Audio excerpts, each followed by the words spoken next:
सर्वेत्र सुखिनः सन्तु सर्वे सन्तु निरामयान् सर्वे भद्राणि पश्यन्तु मा कश्चित् दुःखमाप्नुयात्।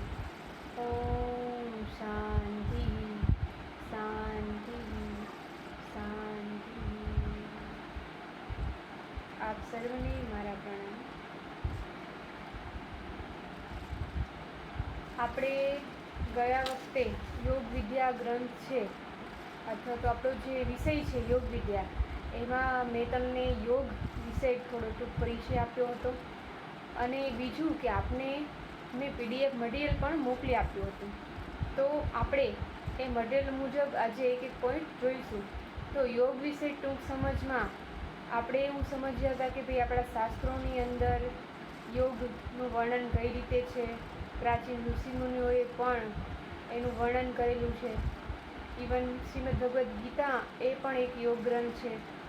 શરીરના જે અંગો છે, ઉપાંગો છે, શરીર છે, એના આંતરિક તંત્રોને, મનને, ઇવન આપણા જીવનને કઈ રીતે યોગ પ્રભાવિત કરે છે, તો એના વિશે આપણે મટીરિયલમાં જોઈ શકીએ છીએ કે આગળનો જે ટૂંક પરિચય છે એમાં આપેલું છે. બીજી પણ મેં તમને વાત કરી હતી કે યોગ શબ્દની ઉત્પત્તિ. તો યોગ શબ્દની ઉત્પત્તિ છે એ સંસ્કૃતની જે યુજ ધાતુ છે એના ઉપરથી થઈ છે. તેનો અર્થ શું છે? જોડાણ, મિલન કે સંયોગ.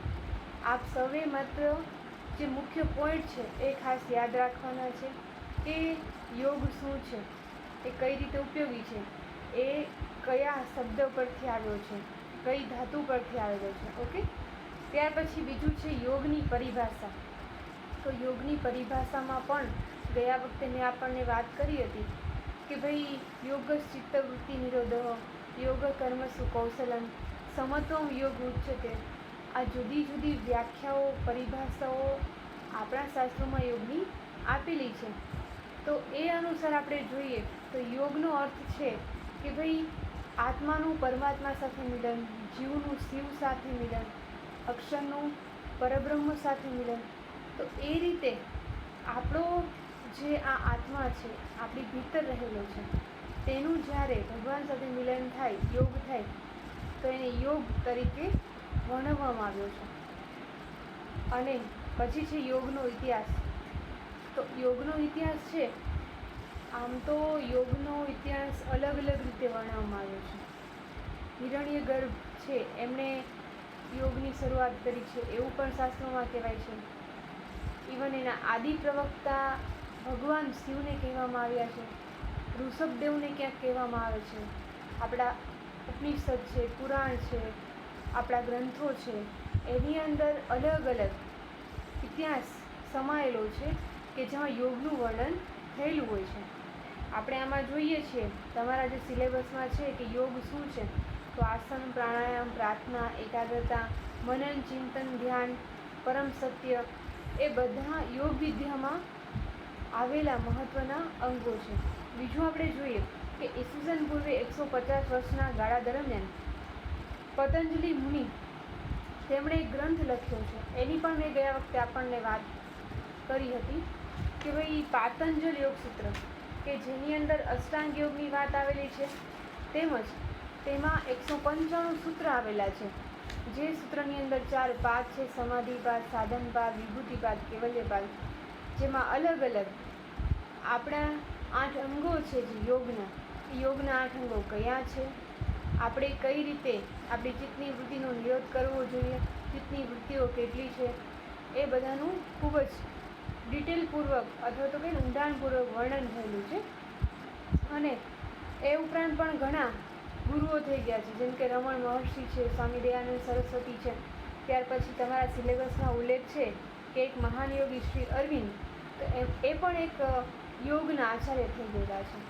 તમારા બધા પાસે ઘણો સમય હોય છે, એ સમય દરમિયાન તમારે ઇન્ટરનેટ ઉપર સર્ચ કરવું. યોગની અંદર ઘણા લોકોએ, ઘણા ઋષિઓએ, ઘણા ગુરુઓએ પોતાનું યોગદાન આપેલું છે. તો જેના ખરેખર કહીએ ને એનું જીવન સમર્પિત કર્યું હોય, જેના જીવનમાં યોગ સિદ્ધ થયો હોય, એ વ્યક્તિને આપણે વાંચવા અને એના જીવનના જે અગત્યના મુદ્દાઓ છે એ પણ આપણે જોવા અને એ જીવનમાં ઉતારવા જોઈએ. ત્યાર પછી તમારો એક બીજો ટૉપિક છે કે યોગના પ્રકાર. તો 5000 વર્ષ કરતાં પણ વધારે યોગ છે એ આપણે જોઈએ છીએ કે એનું જે જ્ઞાન છે એ ભારતીય સંસ્કૃતિની અંદર સમાયેલું છે. અને બીજી આપણે વાત કરીએ તો મનુષ્ય આપણને દેહ મળ્યો છે. તો મનુષ્ય દેહ છે એની કંઈક અગત્યતાઓ છે. આપણે જોઈએ કે જેટલા જીવ છે, કેટલા જીવ છે? 84 લાખ. તો 84 લાખ પ્રકારના આસનો છે. જેટલી યોની, ધારો કે આપણે મયુરાસન કરીએ છીએ તો મયુરાસન એટલે કે જે મોરનું આસન છે. ત્યાર પછી આપણે ગરુડાસન કરીએ છીએ. તો એવી રીતે ઘણા આસન છે કે જે અલગ અલગ પ્રાણી, અલગ અલગ સૃષ્ટિમાંથી આવેલા છે. એવી રીતે આપણને ભગવાને મનુષ્ય દેહ આપ્યો છે. તો આપણા જીવનનો અર્થ શું છે? તો આપણા જીવનનો અર્થ એ છે કે કોઈને કોઈ આધ્યાત્મિક માર્ગે આગળ વધીને આપણે ભગવાન સુધી પહોંચવું. કારણ કે આપણો જીવ છે બધા જ પ્રકારના દેહ અને બધું જ ભોગવીને અહીં આવેલો છે. ત્યારે જ આપણને મનુષ્ય દેહ મળતો હોય છે. કારણ કે મનુષ્ય દેહની અંદર જ તમે ભગવાનનું ભજન કરી શકો અને બીજું કે તમે આ અધ્યાત્મનો જે માર્ગ છે એના દ્વારા એક કહીએ ને તમારા આત્માની ઉચ્ચ સ્થિતિને પ્રાપ્ત કરી શકો અને ભગવાનને પણ પ્રાપ્ત કરી શકો. પણ એના માટે આપણે સાધના કરવાની હોય છે. તો તમારો જે યોગનો વિષય છે એમાં અલગ અલગ યોગના પ્રકાર આપેલા છે. જેમ કે જ્ઞાન યોગ છે, ભક્તિ યોગ છે, કર્મયોગ છે, હઠયોગ છે, મંત્રયોગ છે. ગયા વખતે પણ આ બાબતે આપણે વાત કરી હતી. તો જુઓ, જ્ઞાન યોગ એટલે શું કે આપણે જોઈએ છે સમગ્ર જીવ સૃષ્ટિ છે. તો સમગ્ર જીવ સૃષ્ટિની અંદર અલગ અલગ રીતે દરેક જીવ જીવે છે. દરેકનું જીવન અલગ છે. દરેક જે જીવ છે એ કઈ રીતે જીવે છે એનું અવલોકન કરવું. આ સૃષ્ટિનું નિર્માણ કઈ રીતે થયું છે, તેમજ આ બ્રહ્માંડ છેનું નિર્માણ કઈ રીતે થયું છે, આપણું જીવન કઈ રીતે ચાલે છે. આપણે જ્યારે કોઈ પણ બાબતનું જ્ઞાન પ્રાપ્ત કરીએ છીએ તો એ આપણે જ્ઞાન દ્વારા યોગ કર્યો કહેવાય. જ્ઞાન યોગ છે એ ખરેખર ઉચ્ચ ભૂમિકા છે. હવે જ્ઞાન યોગમાં કેવું છે કે તમારે ધારો કે આજે તમે અભ્યાસ કરી રહ્યા છો BNYSમાં, તો એમાં અલગ અલગ વિષયનું તમે જ્ઞાન મેળવશો. જ્ઞાન મેળવશો એટલે તમે જ્ઞાન યોગ થોડો કહીએ ને એ માર્ગે તમે આગળ જશો થોડા. એટલે તમે એક લેવલે પહોંચશો તો એના દ્વારા તમને કંઈક પ્રાપ્તિ થશે. તો એવી રીતે જે ખરેખર આપણા આત્માના કલ્યાણ માટે અથવા તો આપણું જે જીવનનું પરમ લક્ષ્ય છે ત્યાં સુધી પહોંચવા માટે આપણે જે જ્ઞાનની જરૂર છે, એટલે કે આપણે પોઝિટિવ થિંકિંગ કરીએ, નકારાત્મક વિચારોને દૂર કરીએ અને આપણું જીવન છે રાગ, દ્વેષ, ક્રોધ, લોભ, મોહ એ તમામ પ્રકારના જે વિકારો છે એનાથી આપણે મુક્ત કરીએ અને જે ખરેખર આપણું પોતાનું જ્ઞાન છે, આત્માનું જ્ઞાન છે, આપણા શાસ્ત્રોનું જ્ઞાન છે કે જે ખરેખર આપણા જીવનને આનંદિત, સુખી અને દિવ્ય બનાવે એવું જ્ઞાન છે એ પ્રાપ્ત કરીએ ત્યારે ખરેખર આપણે જ્ઞાન યોગ સિદ્ધ કર્યો કહેવાય. બીજો છે કર્મયોગ. તો કર્મ એ જ પૂજા અને જૈન શાસ્ત્રની અંદર ખાસ કર્મયોગને વધારે પ્રાધાન્ય આપવામાં આવ્યું છે. તો જો આપણે જે કર્મ કરતા હોઈએ છીએ તો આપણે કર્મયોગી બનવાનું છે. કર્મ કરીએ, સારું કર્મ કરીએ અને સૌનું હિત થાય એવું કર્મ કરીએ. પણ એ કર્મ કર્યા પછી ફળની આશા ન રાખીએ. ગીતાજીમાં પણ એવું કીધું છે. આપણને એવો વિચાર આવે કે ભાઈ કર્મ કરી લઈએ પણ ફળની આશા ન રાખીએ. પણ એમાં કેવું થાય છે, તમે જેવું કર્મ કરશો ને એવું આપણને ફળ મળવાનું છે. તમે સારું કર્મ કરશો, સાત્વિક કર્મ કરશો અને જીવન છે એ આપણું કેવું છે, કર્મને આધીન છે. તમે સવારે ઉઠો છો, રાત્રે સૂવો છો અથવા તો જન્મથી મૃત્યુ સુધી એક પણ સમય એવો નથી કે આપણે કર્મ કર્યા વગર ચાલે. હવે એ આપણા ઉપર આધાર રાખે છે કે આપણું જીવન આપણે કર્મયોગમય બનાવવું કે નહીં. આપણું જે પ્રત્યેક કર્મ છે એ ભગવાનને ગમશે કે નહીં. જો એવું મારું જીવન બને ને તો ખરેખર મારે બીજી કોઈ સાધના કરવાની જરૂર, ભગવાનને ગમે, મારા ગુરુને ગમે એવું જ્યારે પોતાનું જીવન આપણે બનાવીએ ત્યારે આપણે કર્મયોગ સિદ્ધ કર્યો કહેવાય. તેમાં અલગ અલગ જો ગુણનો સમાવેશ થયેલો છે, જેમ કે અનંત, ધીરજ, સહનશીલતા, સમર્પણ ભાવ છે, હિંમત છે, નિર્ભયતા છે, સ્થિરતા છે, ક્ષમતા છે, ખંત છે. તો આ બધા કર્મયોગીના લક્ષણ છે. ઘણીવાર આપણે શું કરતા હોય છે, કર્મ કરી નાખીએ પણ એટલી બધી ઉતાવળ રાખીએ ક્યારે ફળ મળશે, ક્યારે ફળ મળશે. તો એમાં ખરેખર ફળ મળે ને તો પણ આપણને એટલો આનંદ નથી રહેતો. પણ આપણે જ્યારે કર્મ કરીને તપ કરીએ અને થોડો ધીરજ રાખીએ તો એના કારણે આપણા જીવનની અંદર આપણને જે કર્મ કરવાને કારણે ફળ પ્રાપ્ત થાય છે એ ખૂબ જ આનંદ આપનારું હોય છે. ત્યાર પછી છે ભક્તિયોગ. તો ભક્તિયોગ છે ને એક પ્રકાર છે યોગનો, કે જેની અંદર અલગ અલગ પ્રકારની આપણે ભક્તિ કરી શકતા હોય છે. નવધા ભક્તિનું વર્ણન આપણા શાસ્ત્રોમાં કરેલું છે. એમાં આપણે જોઈએ અલગ અલગ ભક્તિ છે, કે શ્રવણમ કરવું, દાસ્યમ છે, સખ્યમ છે, પાદ સેવનમ છે, કીર્તનમ છે. તો એવી રીતે અલગ અલગ પ્રકારની 9 પ્રકારની ભક્તિ છે. એમાં તમે અલગ અલગ રીતે ભગવાનની ભક્તિ કરી શકો. અને આપણે જોઈએ છે મીરાબાઈ છે, નરસિંહ મહેતા છે, કબીરજી છે, પછી યોગીજી મહારાજ છે, પ્રમુખ સ્વામી મહારાજ છે. એમને તો જો કે માત્ર ભક્તિયોગ નહીં પણ કર્મયોગ, જ્ઞાનયોગ બધા યોગ સિદ્ધ કરેલા છે.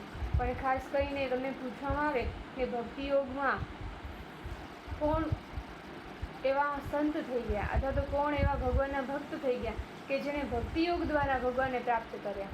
તો મીરાબાઈ લખી શકાય, નરસિંહ મહેતા લખી શકાય, કે જેમણે ભગવાનની ભક્તિ દ્વારા પ્રાપ્ત કર્યા હોય એનું આપણે નામ લખી શકતા હોય છે. જો ભક્તિયોગમાં ખાસ કઈ રીતે હોય છે, તો ભક્તિયોગમાં છે ને આપણે ભક્તિભાવપૂર્વક એટલે કે આપણા અંતરના અત્યંત અને નિખાલસ પ્રેમ દ્વારા ભગવાનની ભક્તિ કરવી, પરાભક્તિ કરવી. કઈ રીતે? તો ભગવાનની સેવા પૂજા કરવી, ભગવાનના કીર્તન ગાવા, ભગવાનને થાળ ધરાવવો, ભગવાનને પોઢાડવા, ભગવાનને અલગ અલગ ભોગ ધરાવવા. અત્યારે હિંડોળા ઉત્સવ ચાલી રહ્યા છે તો ભગવાનને હિંડોળામાં ઝુલાવવા. ઘણા લોકો વૈષ્ણવ હોય છે, સ્વામિનારાયણમાં હોય છે, ઇવન બીજા પણ સંપ્રદાયની અંદર. તો ભગવાનને આ રીતે અલગ અલગ ભોગ ધરાવે છે, પૂજા કરે છે. નિયમિત પૂજા વગર ભોજન પણ નથી લેતા. તો આ પ્રકારની જે ભક્તિ છે એ ભક્તિયોગમાં આવશે. તેમાં ચૈતન્ય મહાપ્રભુ છે, મીરાબાઈ છે, કબીરજી છે, ગુરુ નાનક છે, તુલસીદાસ છે, સુરદાસ છે, નરસિંહ મહેતા છે. તો એ બધાના આપણે નામનો ઉલ્લેખ કરી શકતા હોઈએ છીએ. ત્યાર પછી તમારે સિલેબસમાં જોઈએ તો બીજો છે હઠયોગ. હઠયોગ એટલે શું? તો જો તમારે આગળ આવશે કે આપણા શરીરની અંદર લગભગ કહીએ ને તો 72,000 નાડી છે. શિવપુરાણમાં 3.5 લાખ નાડીનો ઉલ્લેખ કરેલો છે. એ ઉપરાંત કેટલીક 10 નાડીઓ છે મુખ્ય છે અથવા તો અગત્યની છે. કેટલાક શાસ્ત્રોમાં 14 નાડીને અગત્યની કહેવાય છે. હવે આ બધામાં આપણે જોઈએ તો સૌથી મુખ્ય નાડી 3 છે. એ 3 નાડીમાં છે ઈડા, પિંગલા અને સુષુમ્ના. ઈડા નાડી છે એ આપણા શરીરમાં ડાબી બાજુ આવેલી હોય છે. પિંગલા છે જમણી બાજુ આવેલી હોય છે અને સુષુમ્ના નાડી છે આપણા મધ્ય ભાગમાં આવેલી હોય છે. તો આપણા શરીરની અંદર આ જે નાડી છે, હ એટલે કઈ નાડી?